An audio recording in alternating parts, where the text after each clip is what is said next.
আসসালামু আলাইকুম, সত শ্ৰী আকাল, ৰাম ৰাম। আজি মই লৈ আহিছোঁ দশম শ্ৰেণীৰ সমাজ বিজ্ঞানৰ মুদ্ৰাৰ বেংক ব্যৱস্থাৰ এইটো চেনেল মোৰ। এইটো চেনেল ছাবস্ক্ৰাইব কৰি দিব আৰু লাইক কমেণ্ট শ্বেয়াৰ কৰি দিব।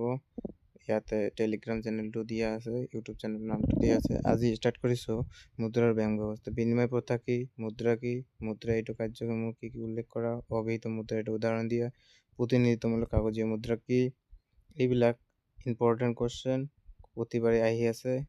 আৰু লগতে বেংক কি, ভাৰতীয় ৰিজাৰ্ভ বেংক কোন চনত স্থাপন হৈছে, চলিত আমানত কি,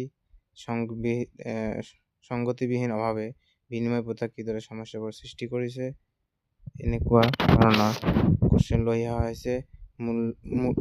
এতিয়া আছে মূল্যৰ ভাণ্ডাৰ বুলিলে কি বুজা, মুদ্ৰাৰ কোনটো বৈশিষ্ট্য সবাতোকৈ গুৰুত্বপূৰ্ণ আৰু কিয়, মুদ্রার তারল্য গুণ কি, মুদ্রার সামগ্রীর মূল্য উমৈহতে মাপকাঠি, মুদ্রার সামগ্রীর মূল্য উমৈহতে মাপকাঠি, সীমিতবিহীন মুদ্রা আৰু অসীমবিহীন মুদ্ৰাৰ মাজত পাৰ্থক্য, আঞ্চলিক গ্ৰাম্য বেংক কি কাৰ্য সম্পাদন কৰে, আঞ্চলিক সম্পাদন কৰা কাৰ্যসমূহৰ বিশেষ এক আলোচনা।